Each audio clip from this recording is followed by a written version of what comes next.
My name is Monk Rowe, and we're filming today for the Hamilton College Jazz Archive. It's a real pleasure to have Alvin Queen with us today. It's a pleasure to be here, man. Welcome to Central New York. Yeah. You're a man who crosses the international date line a lot from what you've said. How does that, do you like traveling that much? Well, no, not really. My whole thing was I mostly went back and forth like to Europe like that because there was more happening on that side there during the time when I went over there in the early 70s because things were changing here in America musically. They were beginning to change electronically and go into a different direction, which I was not really ready to do that. What would have required of you to do that? Well, I never had any dreams really as far as going to Europe, and I basically always wanted to be involved with different groups and to build my own group. Mm-hmm. And I spent many, many years, as you know, with Horace Silver and George Benson and Wild Bill Davis and Tiny Grimes, and I mean I can go all the way back, Pharoah Sanders. I've done some stuff with George Coleman recordings and many different people. And I got a call one day from Charles Tolliver during my stint with George Benson in 1971 to go to Europe. During that time it was avant-garde stage mostly. And avant-garde was very, very big in Europe at that time, but it was not big in America as it was in Europe. Mm-hmm. And I began to travel into Europe. I'd go for 3 weeks, and turn it to 2 months. And I'd go back for 1 month and turn it to 3 months. And after a while, people would say, well, don't call them in New York because you won't get them. So I worked more there than I worked in America. And that's the reason why I travel so much. But I made my biggest communication, I believe, was in Europe with the musicians. That's how I managed to do that. Your biggest communication, you speaking, not metaphorically. You're speaking. Not on the modern scene, on the older scene of musicians. See, I didn't know Sweets, and I didn't know the older musicians before I went to Europe. I had to change my style of playing because I went as this John Coltrane type of a drummer, which I always recognized Elvin Jones very highly for. Mm-hmm. You know, the era of the instrument was changing. That's what it was. And my biggest mind was Art Blakey, Elvin, and Max. I have to say, watching you last night, I thought of seeing Elvin Jones. Yeah. The one time I saw Elvin Jones, and I saw you last night. And yeah. I'm not making this up. It's interesting you mention that because not just from the way you play, but just physically, the way and the build-up and the attacks and the whole thing. Yeah. And I'll get back to that because you did some stuff last night I want to talk about. But Uh-huh. I mean, mentioning you just rattled off a great bunch of names, and going from Pharoah Sanders to Wild Bill Davis. Uh-huh. I mean, you have to have a pretty flexible nature with your playing, don't you say? Well, you know what the problem is today, is that we have too many leaders. You know, it's like too many chiefs and there's no Indians. Mm. And what happens is that you never learn how you got to learn how to escort musicians in all ways. You listen to a musician, you say, what does he want? You understand? You listen to a musician, you try. And after if you try, you see that you get that. That's why I get calls from men 85 years old to do a job or something. Mm-hmm. Or I get a call. I don't get called from young musicians because a lot of times what I have to say, they're not ready to hear that. Uh-huh. So that's the problem you have. You have another generation where if you got so much youth playing with youth that it's all wrapped around one thing. And when it's time for you to perform with that youth, he's here and you're here. It's like two stages, two steps. You're trying to balance something because you come from a certain thing. See, what we have today, we have performers. Years ago, we had performers and entertainers. Count Basie and Harry Sweet Edison And these musicians, while though they are entertainers, because they perform for the people, but they entertain, and the people are part of the music. They generate something with the audience. And now you can go to concerts and you have to just sit, and can you be a part of the music? That's the whole trick to it.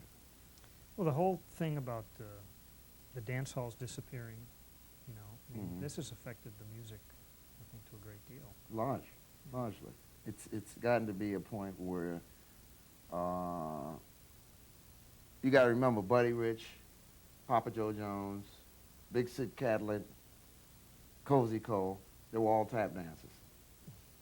See, the drum was all about tap dancing, right? And when you perform with the drum, you watch the people's feet. You watch. Thelonious Monk always set the temple off, watch his foot as dance music. This is what Johnny Griffin tells me. Everything he did, it was danceable. You see? So that's what it's all about. I have to make a communication with that audience somehow. If I don't have a communication with the audience, something's not right. You see? And that's what you see Sweets and Lockjaw, and you see all of them, and you know, before you leave, you're rocking. You know, the people are rocking in their seat. Well, you echo, from what I've read from Louis Armstrong, is that he called himself an entertainer. You know, Yeah. not just a jazz musician. Yeah, that's what it's all about. That's what it's all about. Whatever you do, do it in a rhythm. That's what you have to do. And it sells. I don't sell. I'm a drummer, but I'm a human metronome. And what I'm all about is I study harder and harder to swing. They can sell a record without a drum solo, but they can't sell a record without a swing. So that's the difference when it comes down to music. And I have to play for the artist. The artist doesn't have to play for me. I have to escort. It's like a singer or whatever it is. And I have to escort it to my best ability of how am I going to get in there and how am I going to get out. You learn formats. I stayed with Horace Silver for 5 years. Horace Silver is a perfect jazz messenger type of group for young musicians to learn formats.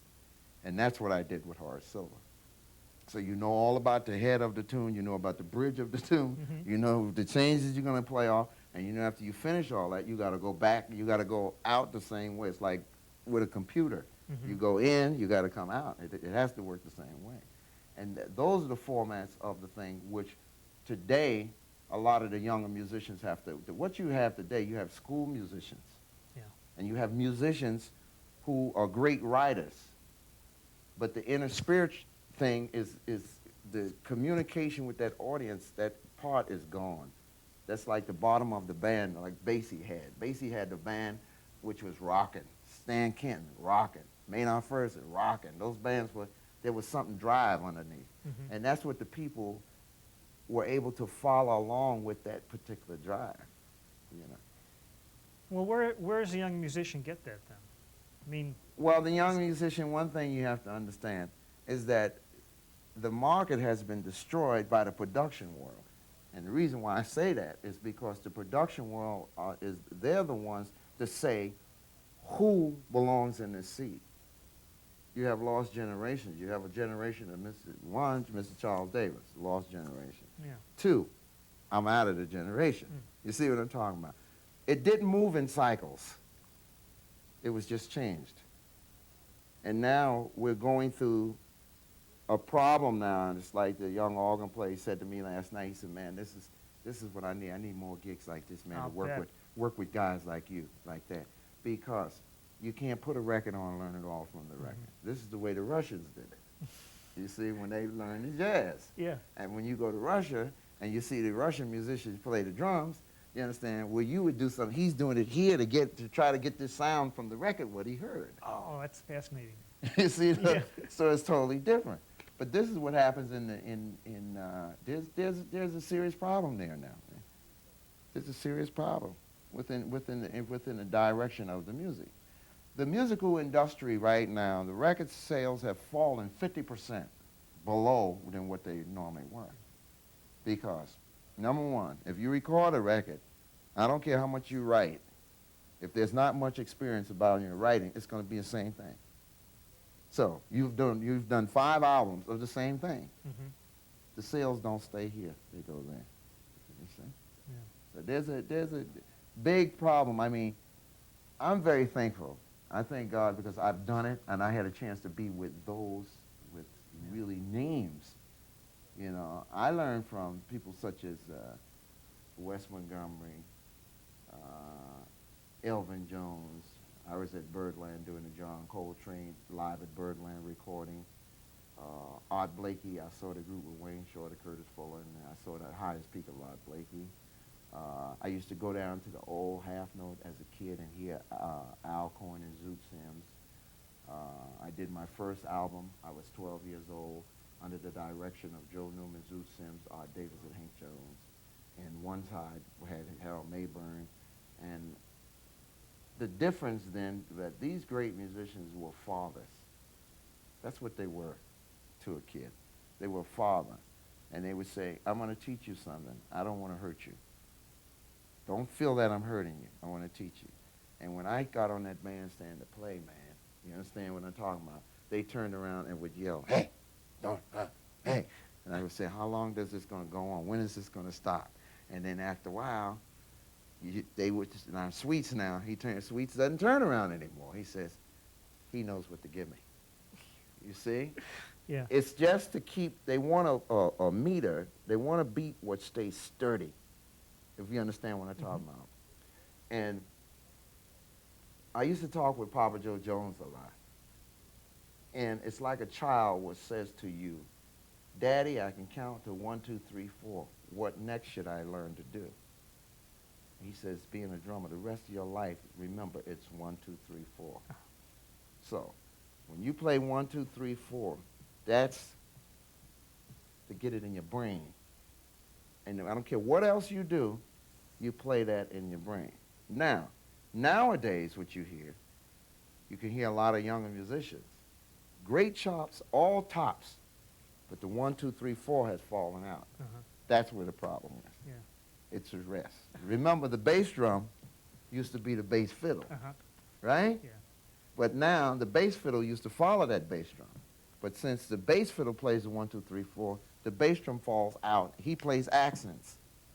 So if the bass player rush, the drummer doesn't control. He's not in control. And everything went up a meter. And if you listen to Miles Davis' 4 More album, right? And you listen to the ones he did with John Coltrane, it's the same music, but the tempos are double. That show you where it started off with the younger generation. They took it from the double tempo and went on with it. Wow. Well, recall a couple of your solos last night. I was watching you, and your hi-hat was always going during your solos. You know? And I wrote this little thing down. Flat that flat that flap, blap. Yeah. Does that? I mean, what does that mean to you? That means what I learned a lot of that from Art Blakey and Alvin Jones. When you read a book goes in paragraphs. You understand what I'm talking about? Every paragraph is another musician. You understand? And brata de bap, that bap is a period. That means bap, roll, another musician. You understand? So it works just like you reading a book. Yeah. You read, when you're in school, you go around the table, everybody read. You improve your reading. He reads 2 paragraphs, I read 2 paragraphs, right? When I read the 2 paragraphs, what happens with the 2 paragraphs, then I'm saying next instrument. So when I say whap and I play a big roll in there, that means I roll and bam, that's the beginning of the next paragraph for the other musician. That's what the symbols are when you're changing dynamics and meters. You're going in different directions. You're bringing him in to your best ability. Well, that's exactly what you did with that. And, you know, I mean, I can tell from watching the audience that they were with you on that, you know. Yeah. And when you did that particular lick, it's like everybody goes, you know. They all took a breath. Where's he going next? Yeah. And man, when it was real enjoyable. But that's that old school that we call that the mop, the old school. It's mop is a lick Max Roach plays when he plays biddle bop, biddle bop, diddle bop, bop, bop, bop, and it's mop. It's a big Sid Catlett lick, you know, and it's Max. I had a chance to really learn a lot from Max. I know him very personal, and Alvin, and I was a kid around there, man. They raised me. They mostly raised me, great. and and today that's what hurts me so bad is that as hard as I studied and all I have studied, now where's the place to put it? Because the musical scene has changed. Yeah. There's an era which has been pulled out, you know. Do you think the young, what they call them, the young lions? Yeah. Do you think they suffer from the hype they get, the media hype? Well, they suffer from the hype they get because they really can't live up to these stages. I mean, a man of people like Harry Sweets Edison and Lockjaw, and these are men of caliber who they got something to talk about. They can give you a book. But a person who's worked with one or two bands can't give you that book. You understand? It's like, you know, you can listen to Wynton, you can listen to many people. I mean, it's not, I don't need somebody who can sit down and read the history of jazz and then get on the television and tell me. I mean, I could read the same book. I want somebody who lived the history. How was this guy to deal with? How is he, you know? That means something to me. You know, that meant something to me. I mean, Lockjaw Davis told me, he said, man, one day I'll die. He said, but always remember the words what I have told you. And those words, what I heard from Ben Webster, I heard from Kenny Drew, I heard from Teddy Wilson, that I always get reflections and echoes in my ear of that. That's amazing. You just turned 47. Yeah. You must have, this must have come at a marvelous time for you in your development as a musician to be associating with these giants. Well, what happened to me, Monk, is that I learned in elementary school, you know, the parade drum in Mount Vernon, New York. My brother used to play that. And I used to get his sticks out, and I used to go bang on the concrete on the sidewalk, right? And then in elementary school, I began to get recognition in the parade band, and I played bass drum in the parade band. I was proud, you know. And at that time, my mother was raising 5 kids, and she couldn't support me to go to school for drums, you know, private drum lessons. I ran into a guy, not Tony Montfort. Tony Montfort's from Binghamton, New York, but Andy Lalino. But he was in the military with Tony Montfort from Binghamton, New York. And I took 1 or 2 lessons, and I couldn't stay there because my mother couldn't afford it. So Andy told my mother, look, Miss Queen, he's a very talented boy, and I'm going to teach him if I have to teach him free because he's got it. There's something he's got, and it's special, and I like him. I was a shoeshine kid. I had a shoeshine box. I went up to the drum studio because I couldn't afford it, but I liked what I heard, and I said, sir, I'll give you free shine because I wanted to stay around to see what the rest of these boys were learning, you know? And then I stayed with Andy for a while, and then I noticed that during those days, a lot of black people were wearing processed hairdos at that time, and my father had one. And my father used to go down to 125th Street area, down to Sugar Ray Robinson's barbershop. And Sugar Ray Robinson's barbershop is where Max Roach and Miles Davis and Moms Mabel and all of them were getting their hair done. I never knew these people at the time, but I knew my father had to go get his hair done, right? So I went with my father a couple times. I was 8 years old, and my father said, Alvin, there's the Apollo Theater, and I got to catch this show. Your mother's going to be mad if I get you home late like that. And then my father took me by there, and I saw all these musicians. I said, wow. I saw Cannonball Adderley there with Nancy Wilson, Save Your Love for Me. I saw that album. I saw Louis Hayes. He was 16 years old playing drums with Cannonball. Louis was about 16 then, right? And then I saw the original John Coltrane group with Steve Davis, Elvin Jones, and McCoy Tyner. And I saw, it was Arthur Prystock and Red Prystock when you did this thing, Close Your Eyes, when they had the Billy Hot, what is it, Billy Eckstine type of voice, you know, that deep sounding Yeah. voice. I saw Billy Epstein there, and then I saw Pygmy Markham. I saw Red Fox. I saw Michael Jackson when he was 5 years old. I saw Otis Redding. I saw he used to sing. So every week when my father went to get his hair done, I made sure, I said, we're going to see a show, you know, because at that time, Apollo Theater, you pay $1.50. You saw a movie 4 times, and you would see the show 4 times. You could stay in. They didn't put you out. Oh, man. You understand? So I saw the tap dancer shows, and I saw Tito Puente and Eddie Palmieri. And at that time, I was with Andy Lalino, who was teaching me. And a lot of records my father had, he had. And I said, this is strange. So I was really one of the only kids who would take a record to school, like for a talent show or something. And I had jazz records at the age of 11, 12 years old, you know. So I kept studying and kept learning there with Andy. And then they had WLIB then at the time. Billy Taylor was, Billy Taylor I think had it was Billy Taylor and Mort Fieger had the Milkman Matinee. And Symphony Sid had Jumping with My Boy, Symphony Sid, that show. And I used to stay up late at night, and I used to sneak the radio in and put it in the room. And I'd sleep a couple and plug the radio in, and then that's how I heard all the jazz and who was working at Birdland. Now, the guy who was teaching me drums taught me how to go from Mount Vernon by train, subway, down to 52nd Street, where they had Frank Wolf's drum shop, and they had Manny's music store, and they had, this is before all the music went to California. See, all the shows, live shows were done in New York. They weren't done in California. And you see all the musicians there. Then, round the corner from Frank Wolf's drum shop was the Metropole. That's where I was able to see Gene Krupa. They had a thing at 12 o'clock in the day where the window was open, and I would look and see Gene Krupa, and I would see Henry Red Allen and Red Noble. They were playing in there in the afternoon shows, you know. Wow. Then they had the brass reel. I used to sing Ben Webster a lot. And I used to walk up to them and go to Roseland. And I had my shoe shine box. I would go, hey, sir, would you like a shoe shine? And then this is how I would learn and listen. And they would say, yeah, everybody's hanging at Beefsteak Charlie's. Where's Beefsteak Charlie's? And I would go over there and give everybody a free shine to be in it.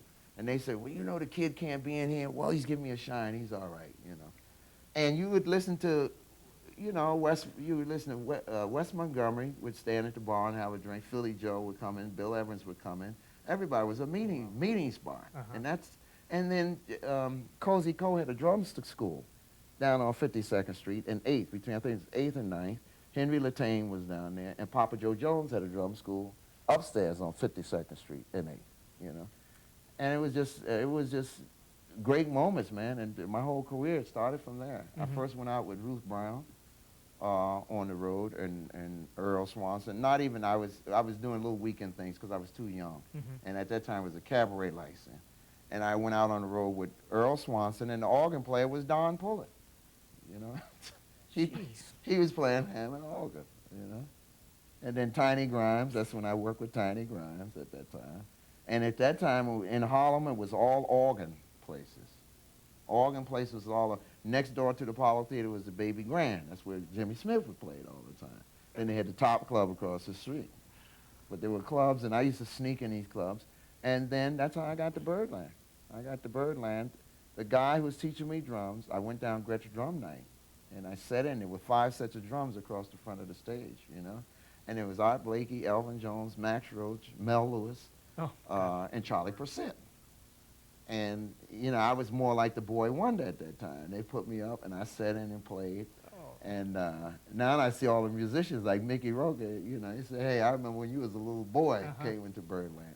And then Elvin mostly adopted me like a son. I don't know why, but he had mostly adopted me like a son. And Elvin set me on the drums, and when I sat in and played with John Coltrane. And John turned around, and John said, Elvin, the kid is kind of weak, man. Come on, Elvin. Like the Elvin said, he's got to learn how to play. and I'm sitting there struggling, and, you know. Where was that? This was in 1960 and 62. Before the live recording with John Coltrane. And you were 12? I think I was 12 around that time. Around that time, I think I was 1963. I think it's somewhere around there. 12 or 13. I went and sat in with John Coltrane, McCoy time. Every time I see McCoy, I say, man, I remember you as a little boy, you came to Oh. Birdland. So it was great because then they had Monday night sessions, and it had to have been 62, 63 because I remember Eric Dolphy. I saw Eric come into Birdland then, you know. But it was incredible. And then Wild Bill Davis was one of my first gigs in Atlantic City, Gracie Belmont Club, where you play the breakfast shows down there. Uh-huh. Oh, yeah. Oh, yeah, man. Man, that is fascinating. So you got to, in addition to hearing the music, you got to see how the musicians conducted themselves with each man. other and just You never the way saw they it. lived. You never saw. It's amazing. You never saw an argument. I never saw it. I saw a bunch of people who would break a sandwich and share it with each other. If you had a problem, he'd say, kid, come to my room, so and so and so, and be there now. Bring your sticks. And you bring your sticks and you say, now you do it like this and you do it like that and do it like that. I said, well, what happens after that? What do I have to do? Just keep doing it. You understand? That's what they did. Uh-huh. They looked out for you. And I'll tell you another thing. You see how musicians are now. It doesn't matter if an instrument's in tune or not. I've seen people get up on the stage in Birdland and the instrument is out of tune. I've seen musicians walk off on it one at a time. And then a guy would say, well, what is wrong? Go back home and get ready. You learn how to keep the pitch, and you learn how to keep in tune, and you learn how to, that's what that was all about. Wow. That you didn't get past that. You know, you didn't get past that. John Coltrane was the first one to do with the first long album play, the 13 minutes. Everybody thought he was crazy after he left Miles. You know, my favorite thing, Yeah. that was one of the longest tracks in jazz history at that. Yeah, there's some great stories about that. Oh. Why'd he play so long? Oh, yeah. Well, when it's Miles told him to take them to Miles, Yeah. Miles is a character, man, you know. But, you know, I spent 5 years with the Horace Silver Quintet. That was a great experience. Uh-huh. Because so many went through that band when I was there. You know, the Benny Maupins, the Randy Breckers, the Bob Burrs, the Mike Lawrence. He passed away early, so. Then who else was in there? Alfonso Johnson, Stanley Clark, Anthony Jackson. I'm trying to think of all the people who were in Horace's band when I was in there. But there was a lot. The other day I was looking through one of the jazz books, and they had categories of jazz, and the term hard bop, as opposed to just bop, or, you know, when Horace got into, I guess what's called funk, somewhat. Can you define those terms to a non-musician? I mean, what's hard bop, as opposed to, from your standpoint, is there a... Well, hard bop is considered somewhere in there with the bebop era. I look at it more of development of styles. And Horace had more of a, you know, you had this left hand thing going on. And Chick Corea was a big admirer of Horace. And Horace just, it was more like a Bobby Timmons, but he had this thing in it to keep it funky, to make it funky. But, I mean, there's different terms. You got hard bop and bebop and Dixieland and modern and progressive and avant-garde and I look at it more of a freedom of speech and what develops. I don't think anything can develop nowadays because if you look at it, they've taken hard bop and went back and now they call it hip hop. These records are being reissued now as hip hop records. Oh, man. Do you know this record by Duke Pearson? It's a hip hop album. I said, wait a minute, Duke Pearson is a friend of mine. He's been dead 15 years. So what do you mean? Well, there was that a rap group that took Cantaloupe Island, Sure. the tune, and used the Blue Note thing. So what? Yeah. Miles Davis, this kid in London, did this thing. So what? With a backbeat, it's making money, man. Oh, yeah. I mean, then they took, let me see, one of the Latin bands. They took something of Monks and did a Latin version of it. So it's really hard to say. It's like Latin music, and then they say salsa music. We're back in the commercial marketing. We're back at it again. You know, I don't care how you turn it around. anything what makes money is commercial for them. Jazz has never made any really big money. Right. Jazz lives for a period of time. It's like Billie Holiday records have sold more since she's died than since she was alive. And it's history. When you want to go hear a trumpet player, and you go buy Sweets, and you buy Clark Terry, then you hear, I want to learn the trumpet, you see? So the jazz lives on, but I mean, hip-hop and bebop and, you know, as Roy Haynes would say it. You know, Roy would say, hey, and he said, Roy says, my picture's not in there. My name is not there. You know. So you've been a resident of Switzerland for how long now? 18 years. Yeah. Mm-hmm. How much actual playing can you do right in your home, near your home? In my home, I am one of the most busiest drummers in Europe. Uh-huh. I end up doing Kenny Clark's work.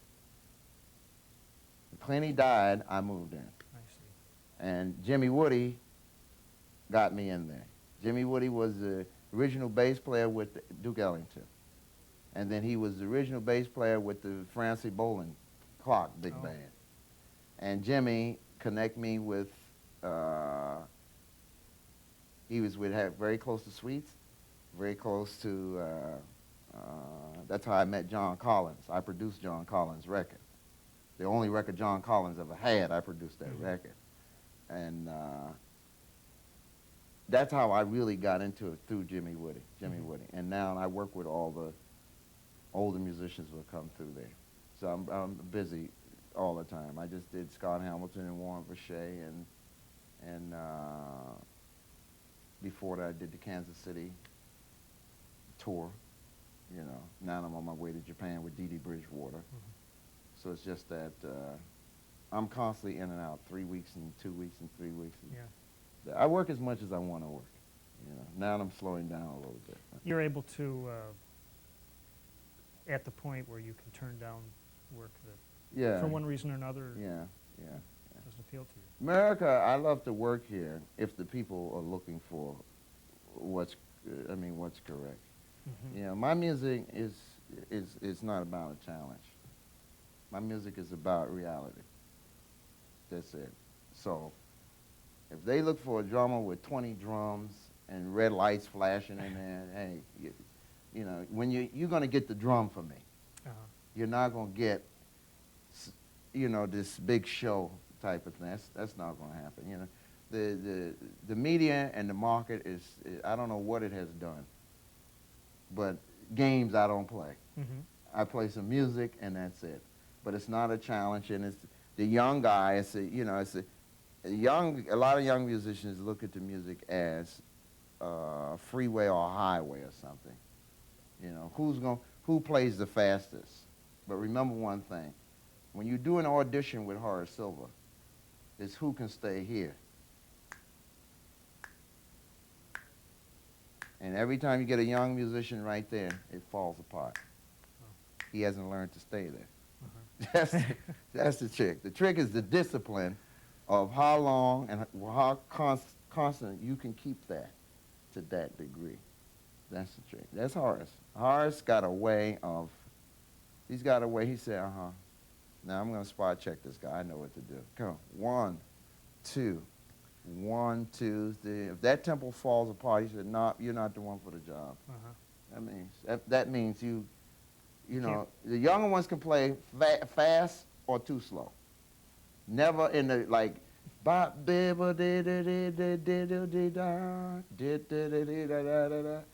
that's the problem. That was one of the problems, man, is that they didn't have enough experience with bassies and the Duke Ellingtons, and they don't have those real bands anymore. They teach you how to sound as one horn, not as many. Right. 4 horns is one. It's not something that's around enough that you could absorb it. Yeah. That's what's so sad. Well, the market doesn't keep it around. That's what it is. What about the European market? Is it The European market kept it around. You know why the European market kept it around? Because the European radio stations was government supported, and they always had big bands. Right? They had like radio station bands. I just did one with Benny Golson in Cologne, Germany. Cologne, Germany has a radio band. Hamburg, Germany has a radio band. Geneva used to have it. I think Vienna has it, but they're losing them all now. Now these bands are going under. But now there's one club in Aix-en-Provence, France, what has dancing. People dance to jazz. And that would shock me. It's very, very interesting. They're dancing, swinging them around. They're dancing, man. It starts 12 o'clock midnight to 5 o'clock in the morning. Wow. Amazing. It's amazing. But the Europeans are very fond. They're very fond of the music, and they're more interested in keeping traditional playing. You hear traditional, it's like acoustical piano. They're not electrical is coming in, but it's not in a rush. They don't want it 100% like that, you know. So it's just that now there's some fine young European musicians, man, who can play. There's some cats who can play. They can play, you know. Maybe to this society they might be old-fashioned, but that society they can play. Yeah. They can play. They learn right. They don't care how much time it takes them to. They're not going to change for the sake of money. That's what I'm saying. You know. Some of the earlier fellows who went to Europe and stayed stated that the racial atmosphere was much better over there. Is that I mean, not an issue these days? No, I mean it's still the same, man.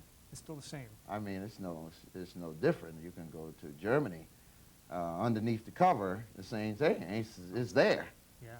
It's there. You can be in Switzerland. It's there. You can be in Paris. It's there. I mean, Paris is like, I mean, they could see me and they can see an African as two different things because I'm coming from an American environment. But if I keep my mouth shut and put the clothes on it, it would be the same type of thing. I've seen that.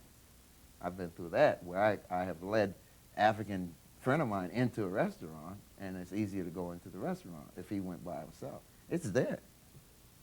It's there. I couldn't say it's different. It's more appreciative for who you are, and you earn much more money, and you're looked up to, because they've been. It's more like in Europe, you've been brainwashed to believe that everything comes from America is great. Oh. See, that happened from the end of the war, so that means it's like if you get a gospel singer, they wouldn't get a white one. They're gonna get me as a black one. We're going to get they believe in getting the original. It's like the Japanese. You know, we don't want an artificial Sonny Rollins. We got enough money to have the original Sonny Rollins. And that's how that works in Europe. I mean, the Europeans are a little bit more culture-wise and a little bit more relaxed, but always remember 20 years, whatever goes on here, and 10 or 15 years is there.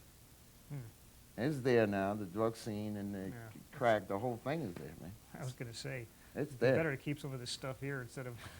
It's there. It's definitely there. Except you got more appreciation. And I mean, I survived for the right money is for me in Europe. Here, I can't survive. I can't. Not my lifestyle. I live on a certain level. Yeah. And I have to go that certain level. I mean, in Europe, I can go from $2,000 to $5,000 a week. But in America, you might not be able to get past $900 a week. You understand what I'm talking about? Yeah. So, you know, after I got well established there, and I do the Verve records and I do all the most important things, you know, I just said to myself, well, you know, when they're ready, they call for me. So when I did the Verve tour, they called me from all the way over there to come and do that. And I said, well, there's nobody in New York who can do that. Well, you one of the very few cats who we know can hold a band now. They were looking for someone who was solid to hold his band down so that they can ride. They had something to ride on. And come from that tour, we had Charlie Hayden opened up. We had Joe Henderson open up. And the Kansas City Big Band was the most popular band of the evening. Who was the rhythm section on besides yourself on that? We had Chris McBride. Chris McBride was on bass. Cyrus Chestnut couldn't make it, so we got Henry Butler on piano. Oh, he's great. Oh, yeah. Henry Butler was on piano. We had Mark Winfield on guitar. And we had Jesse Davis, alto saxophone, David Fathead Newman, tenor saxophone, Craig Handy, tenor saxophone, James Carter, tenor saxophone, Don Barron, baritone saxophone and clarinet, And we had on trumpet sections, Nicholas Clayton Yep. was on trumpet. Yep. And we had James Zola, trumpet, Curtis Folk, trombone, Stephen Bernstein, trumpet, and we had Kevin Mahogany did the vocal. Yeah. So it was a good tour, and the band rocked the house. Yeah. The band we had something in the pocket, rocket. Right. I think the fellow did a good job with how they presented the music in that film. You know. Oh yeah, oh They yeah, seemed to- oh yeah. If you couldn't have taken that gig, who would you have recommended To do this to gig? do that gig? Ooh. Ooh, man. Oh well, you have a Lewis Nash, you have a Kenny Washington. They're my favorites. You have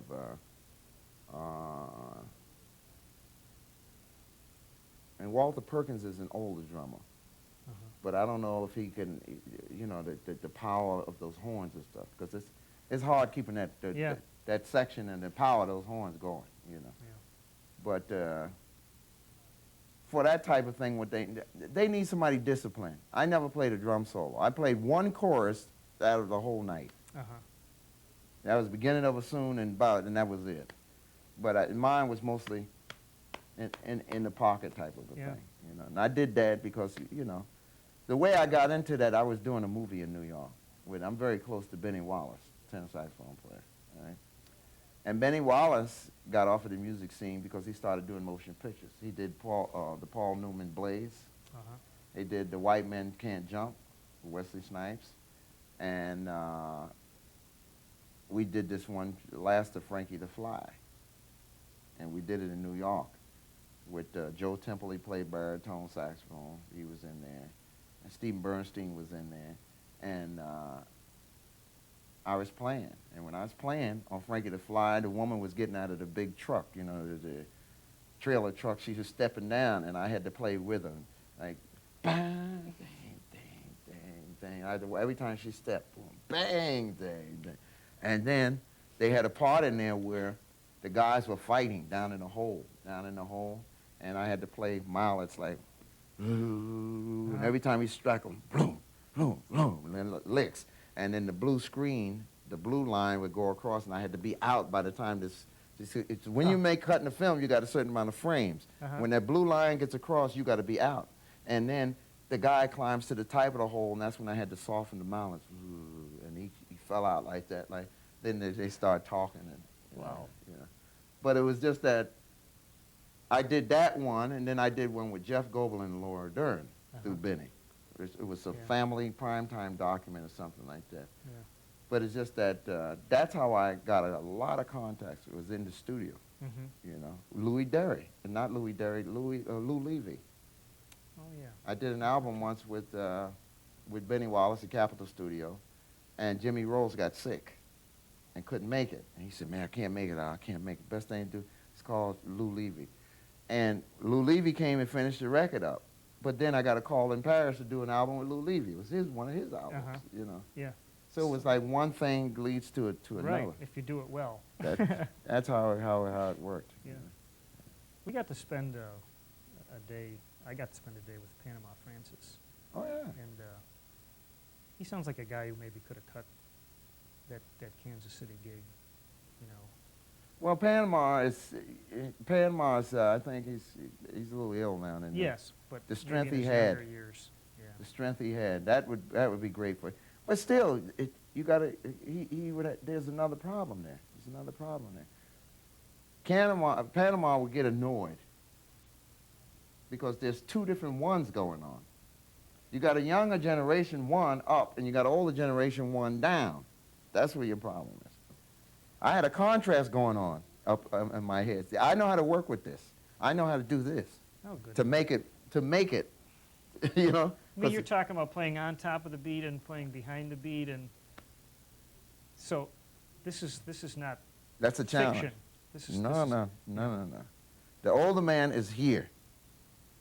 The younger man is here, and I'm between the two of them. It's like taking Clark Terry and putting Clark Terry on one microphone and put John Coltrane on another microphone. There's two different bands here. So now, when you put a drummer between that, he's got to be versatile, or we got a problem. We got a problem. I mean, that's how I play, man. I can all of a sudden, I can take Clark Terry, boom, pop, boom, pop, boom, pop, boom, pop, boom, boom, boom. Then John Coltrane, bam, pop, beep, boom, beep. I got two different ways of playing, Wow. and that's how I learned the instrument. That's why. It's hard, man. A lot of musicians don't believe it. Say, man, wait a minute. I just heard this cat yesterday do that. Now he's doing this. But now the rock thing, that's not my thing. Yeah. I'd rather tell somebody call me for that. I say, look, call Steve Gadd or call Bernard Purdy. But if you give me an older type of a thing and you give me a younger type of thing straight ahead, Yeah. no problem. I did Junior Mance I work with very often. I just did Junior's new album, Live at the Town Hall, double CD with Houston Person,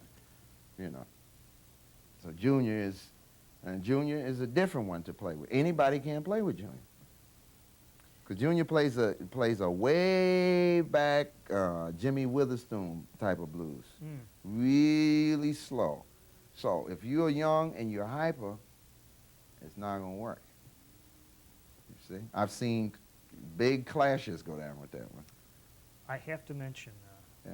Junior Mance. He had an album called Harlem Lullaby. Yeah. One of my favorite tunes of all time. Get the new CD, Live at the Town Hall. Yeah. We did that. We did the version. It's one of the best cuts on the album. It's with Houston Person. Houston Person. He's playing tenor saxophone on there. All right. Harlem Look forward Lullaby. to that. Oh yeah. I know Junior's whole repertoire. Matter of fact, I produced 2 albums under Junior's name for my label, for the record company. So me and Junior's like that. I spoke to Junior the other day. And we did 3 tours of Japan together. You have to be special to work with Junior. Junior has all of them, man, have something. Ray Bryant, Junior Mance, Tommy Flanagan, they all have their own way of playing, their own way. And then that's why at rehearsal, you're like that, because you're trying to see, well, how can I get in there to make this work? And then after a while, you get 1 hour, you're in. Tommy got some very tricky beginnings and endings. So you got to really watch out for. The easiest one was, I was with Kenny Drew. I was with Kenny for about 4 or 5 years, I believe. And Kenny was the easiest one. Because you would say, Kenny, what we going to play? Never mind what we're going to play. I said, but what do you mean, never mind? I mean, I did a TV show and a double CD set. I never knew where I was going on it, live in Japan. He didn't tell you the names of the tunes, or what do you mean? No, because him and Niels Pedersen worked together for 30 years as a duo. I took Ed Thigpen's place. And when I came in, he said, just follow. I mean, that's what with Kenny, I don't remember any rehearsals. Not that much. Yeah. Everything we did in the studio, we would run it one time. Okay, you got it, that's it. Well, wait a minute, no. Before I know it was taped. Wow. That's the way it was, Did you ever have a situation where you were supposed to do a gig, maybe a series of gigs with some people, and it just didn't jive? And you said, this isn't... How do you mean, on the stage it didn't work, or it never came through? Never came through, as far as your own trying to fit into what they were doing. Did you ever have to actually decline something because you couldn't sure. get into it, as you said? No. You got to realize, water and oil don't go together. This is a chemical thing. You understand what I'm talking about? So, the same, there's great musicians. I don't recall any names I love very much, but I can't play with them on a bandstand. Period. That's all. There's guys who rush. Guys who have a rushing thing. 1, 2, 1, 2, 3. Like they say, hey, where you going? And these are guys who and have very big names. Yeah. Guys who have very big names, and it's just that they all have a problem. Rushing or dragging, you don't know it. I know it. I can feel it. And it's the insecurity. You have problems like that with singers. Singers are insecure because they have no control, only the microphone. Right. So they have to trust the band. I'm going to pause here for a Mhm. second. We'll have to turn our cassette over. Yeah, but see, that's you hit a very important thing there. Yeah. There's not, all of them have that insecure problem. I don't care what it is. The older musicians would say, that's how I had to play with Lockjaw Davis, man. And Lockjaw and Dexter Gordon count so slow that you would drag to get the one. They said, no, don't drag the one, hit the one. He's looking for you to hit the one, even though he's past the one. He's gone.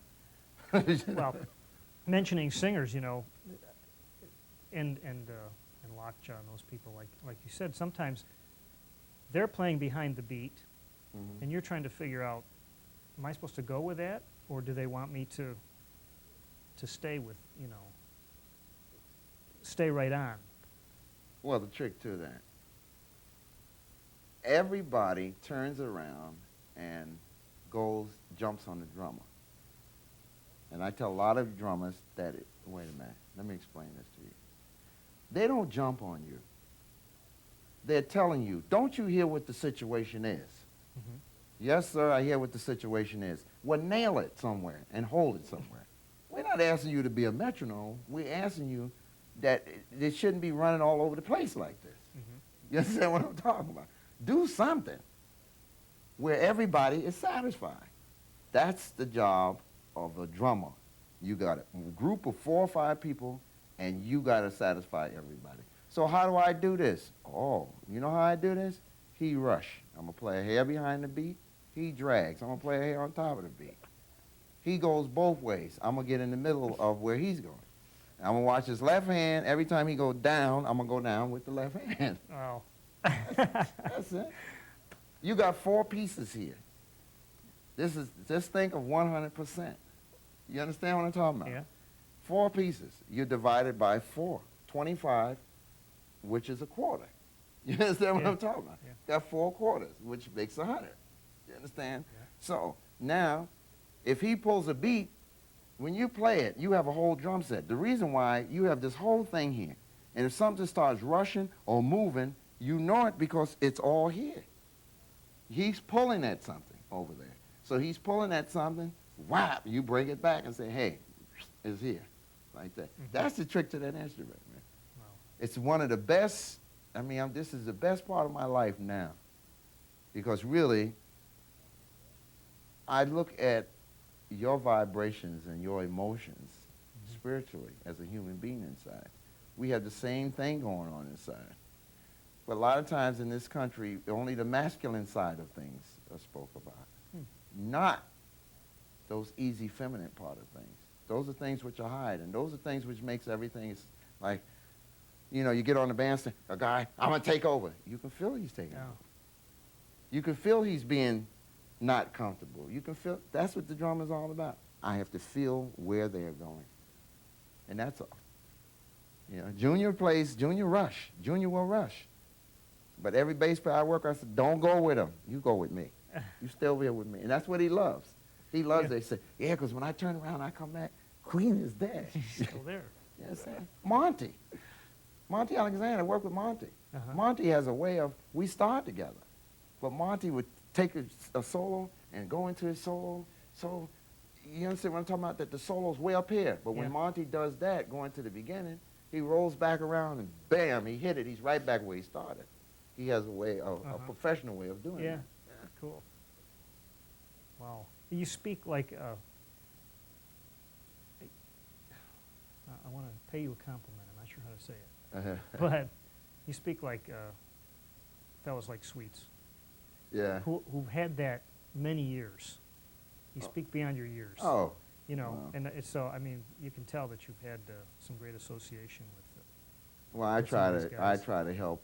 I've worked with Kenny Burrell and Barney Castle, and it's one of the great musicians in the world. But the first thing you do, you never say, "Hey man, you don't never do that." First thing you do, you say to yourself, "He knows it, I know it. Audience don't know it, and the only way the audience can know it if we get at each other's throat up here on the stage, they're going to know it. Mm. Now, what is the solution to this? Oh, he rush, I got to pull it behind. I rush, he's got to pull behind. But we got to help each other up here. Then it comes out right. If we never play again in life, we will respect each other for what we've done for each other. Yeah. And that's the bottom line. You learn not to be defensive about someone else's insecure or whatever it is. You see, that's the difference with that. And it's hard, but that's what it is. I seen Buddy Tate have told me before, no, take it easy, Queen, take it easy. Because I hired the band. But the guy never played, never realized where Buddy was going with the chords. So I felt insecure and embarrassed. Oh, man, I introduced this guy and son. Buddy said, no, you can't do that, Queen. You got to learn, like that.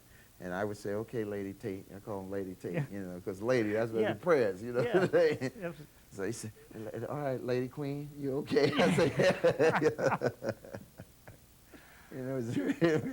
I learned from the professionals, man, how to just. I guess. You can't do nothing about it. You got this night, you got it.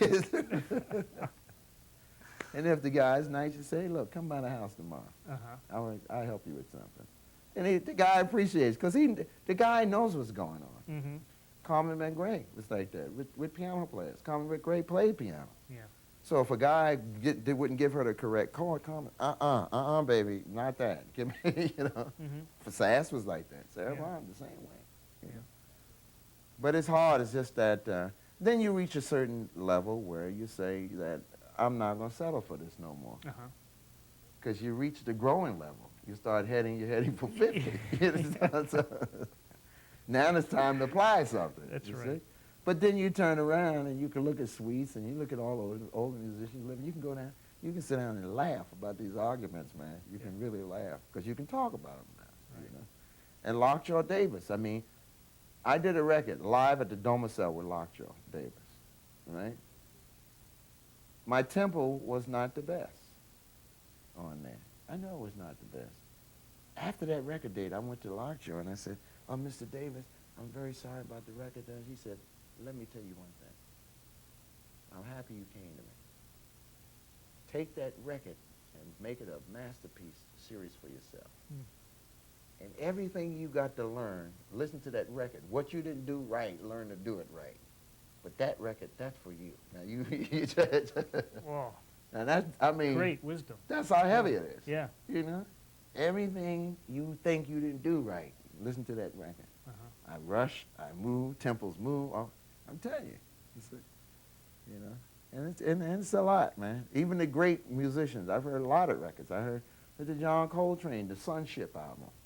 If you listen to that album, you can hear Alvin and Jimmy trying to get it together in there. You understand what I'm talking about? And something developed in there. That's one of my best albums, the Sonship album. It's just that it has to be real. I mean, because we're not machines. We try to be as close as we can. And then if the music gets too perfectionist, the life leaves out of it. That happens. Well, we usually wrap up the interviews by asking, do you have any words of wisdom for up-and-coming musicians? But you just did an hour of it. Well, the whole thing I can say is stick to the basics of things and keep it simple. It doesn't have to be complicated. The more complicated it gets, the worse you'll never see the pattern of what's really going on musically. Listen to a lot of things like the Three Sounds, the old Three Sounds records, and listen to them do it slowly. Then you hear it all. Look at the paper, look at the ups, look at the downs. Then you would hear the simple form of things, how it's supposed to go. Everything is moving too fast. If it's moved too fast, you never hear it. And they praise, don't put something on top. Go back to the source. That's how you do it. If you go back to the source, you'll get it right. If you don't go to the source, you're going to get it wrong. I went John Coltrane fast first because I kept up with Tony Williams. I came up in that era, and I changed. I moved back to Europe. I had to relearn the instrument all over again because I had to work with the older musicians. And you can prevent that. But it's hard here because what you hear on the radio or what you see, that's where it goes. But that's all I can, recommend. And it's a pleasure just being here with you, Mark. Well, it's been I wished you lived in the States, but I'm glad you're happy where you are and get to hear yeah. you more. But I'm glad we had this opportunity and hope that we get to hear you play again. Of course, tonight we will, but Oh, that's good. sometime in the future. Oh, that's good. It's a pleasure being here. So thanks so much for your time. Thank you once again for having me.